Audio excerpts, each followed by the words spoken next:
What's up, anime enthusiasts? As you've probably guessed by the title of today's video, we're going to be counting down anime that have an overpowered swordsman as their either main protagonist or essential character. If you're someone who watches anime for the fight scenes, then chances are you're a huge fan of sword fights. They're more thrilling because, well, one wrong move from either side and they could easily end up dead, unlike regular fist fights. And the perfect icing on the cake is that you also have an overpowered main character.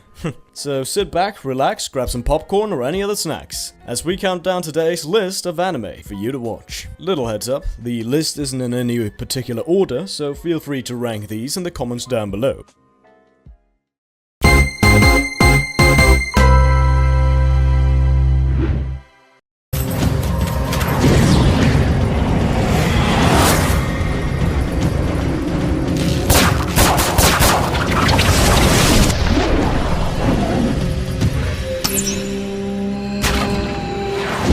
The first anime on our list is Kurosuka, and one of the things that sets it apart from the regular anime is that the protagonist is not only a skilled swordsman, but also an immortal vampire. Yep, you heard me right. The fact that he's a vampire plays a crucial role in making him an overpowered character in any situation he faces. Initially, however, he was not a vampire, as he was just a common man running away with his servant Benki from his pursuers who sought his life under the command of his older brother who was the king of 𝐒𝐻𝐻𝐽. On his journey to run away from his brother's army, he meets a mysterious woman, Kuromitsu. They both fall in love with each other, but Kuro discovers that she bears a great secret, which is that she's a vampire. Kuro's pursuers discovers his location and launch an attack in which he was significantly injured. The only way for him to survive was to imbibe Kuromitsu's blood, which he did, and this gives him the powers of a vampire. Later on, Kuro's is betrayed by his servant, Benki, leading to his beheading. 100 years later, he wakes up when an organization known as the Red Army oppresses everyone in a post-apocalyptic world. Overall, the first few episodes of the anime are bound to get you hooked, with the events in the middle part being slightly pointless, but the end makes up for it.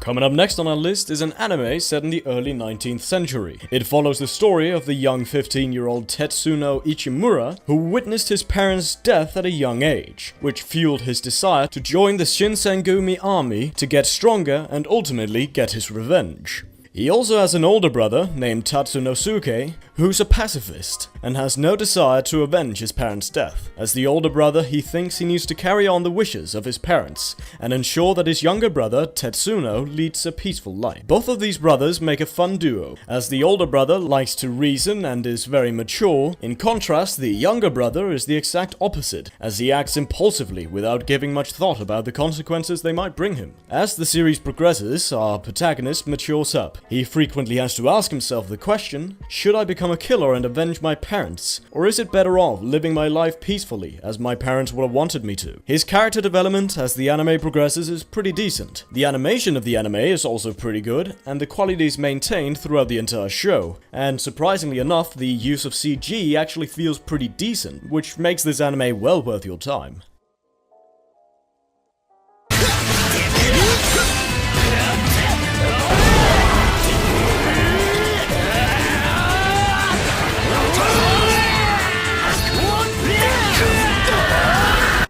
Are you interested in learning the history of Japan? Well, the first lesson for you is to know about the Sengoku period, during which many generals fought for the power and unification of Japan. Naturally, there would be much anime based on this period, and one such anime is Sengoku Basara. It starts with two young warlords, named Date Masamune and Sanda Yukimura, who became heated rivals on the battlefield. However, soon after, another mighty warlord appears, Oda Nobunaga, nicknamed the Demon King of Owari, for the vast number of battles he'd won. The Demon Lord possessed the threat of wiping out all the other generals and taking over Japan. In response, the young warlord Date Masamune and Sanda Yukimura, along with the other generals, were forced to make an unlikely alliance to unite against the Demon Lord. This anime is fast-paced with various amounts of battles, and you guessed it, more battles, ranging from one-on-one fights to a full-on clash between armies. If this kind of anime is your cup of tea, then you'll definitely fall in love with this anime.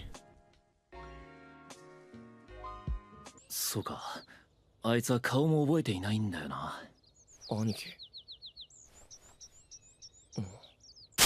俺じゃ不満だってのか。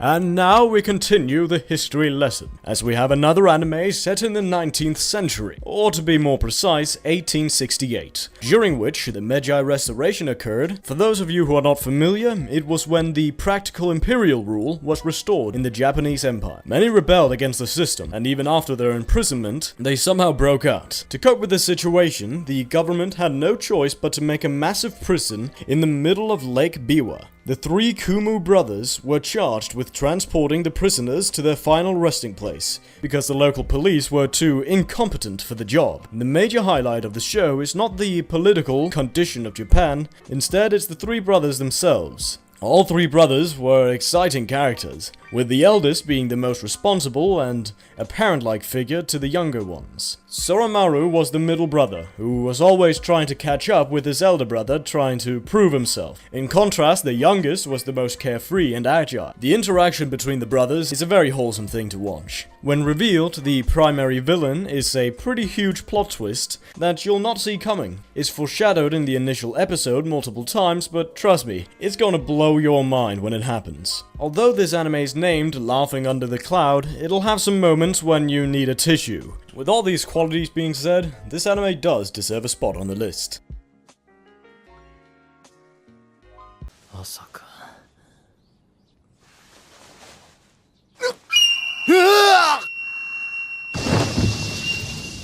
何よ、痛く。何人の布団に入り込んでんだよ。しかもそんな裸みたいな。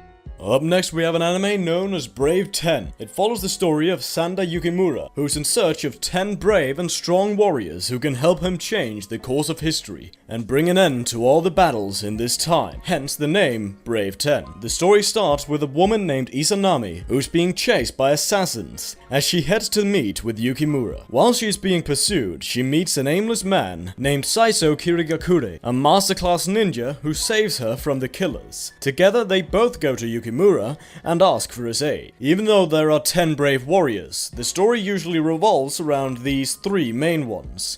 So maybe it should be named The Main Brave 3 and 7 Others. Lame joke, sorry. Among our 3 protagonists, Izanami has mysterious powers that a lot of people are after. So on their journey to look for exceptional warriors, they have to be very cautious and travel far and wide as well. This show is for you if you're looking for a lot of cool ninja fights and fast pacing.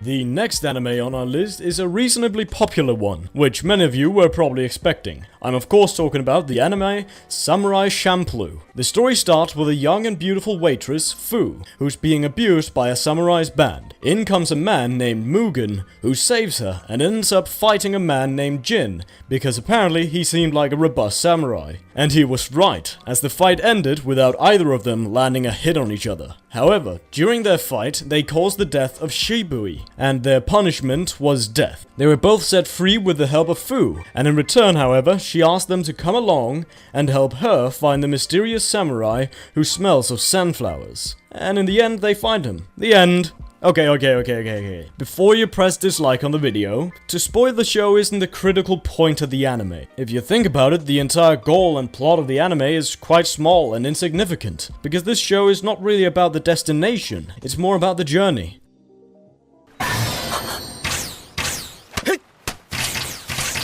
浮葉神風凛5の太刀なぎ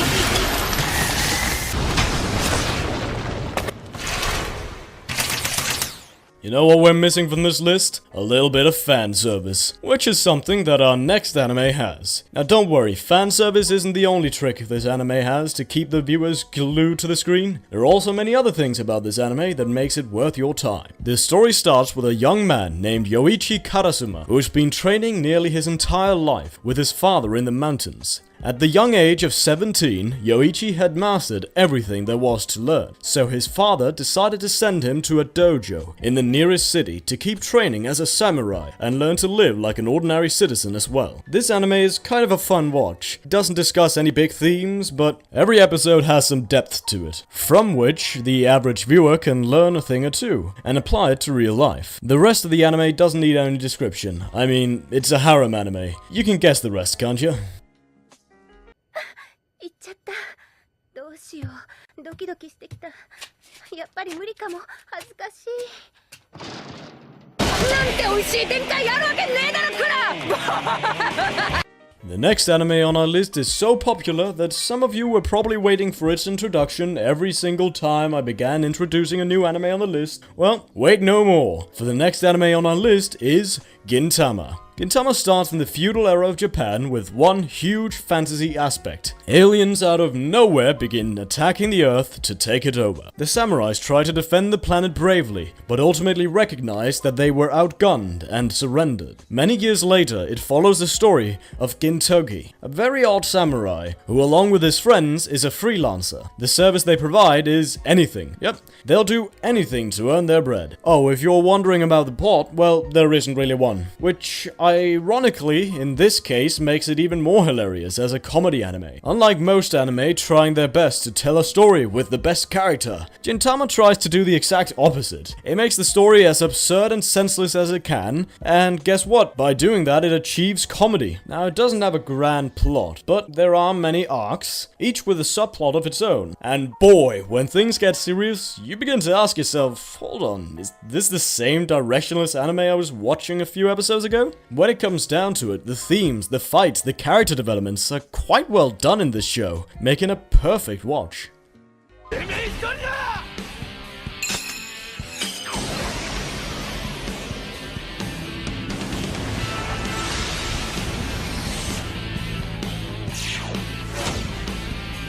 The next anime we have is a shonen anime, unlike any other, known as Samurai X, also known as Rurouni Kenshin. The story sets place in the early Meiji era, when the government had implemented changes to the system to suit the Western culture. However, the Shogun's council thought that this was a betrayal of the Japanese culture and rebelled against them. They lost the war because the government had more advanced weaponry, and Japan had now welcomed a vast change in their way of education, economic growth, and any other thing you can think of, causing a lot of people to embrace the shift, whereas others were slightly skeptical. It follows the story of Himura Kenshin, who was an assassin in the Bakumatsu War. He had killed thousands of men, earning him a reputation of a furious and dangerous adversary. However, he wishes to atone for his sins on the battlefield and to protect the people in need. Initially, it seems like the typical shonen anime, where the protagonist will defeat all the bad guys without killing them. However, as the story progresses, you realize that it's not your daily shonen, as the tone and the theme of the anime gets darker and darker. Many of the enemies that Kenshi faces are just victims of the changing times,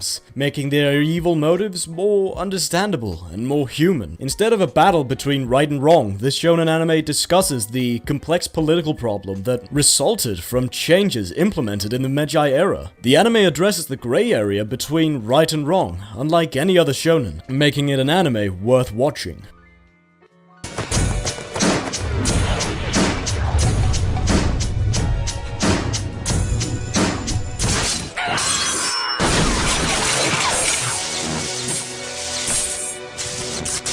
For the last anime, we want you to imagine the feudal era of Japan with the technology of the 21st century as well. And there you have it. That's pretty much the kind of place that our final anime on the list, Afro Samurai, is set up. In the world of this anime, there are two headbands said to give the wearer an enormous amount of power. The number 2 headband's wielder can challenge the one who wears the number 1 headband, but anyone can challenge the wielder of the number 2 headband. Afro's father was the holder of the number 1 headband and was ruthlessly murdered by a man named Justice, who then became the new number 1 wielder. Afro swore revenge against Justice and began his journey to train and become the most influential samurai of all time. This anime doesn't have the most complex of characters, but it makes up for it with its fantastic fight scenes and visually appealing sceneries, deserving it a spot on the list. Well folks, that's it for our list today. Did you agree or not? If not, then feel free to express your list in the comments down below. And if you like the video, then go ahead and smash that like button. And a friendly piece of advice is that if you subscribe and press the bell notification, then you don't miss out on other videos like this in the future. But yeah, without further ado, I've been Anime Sensei. Sayonara.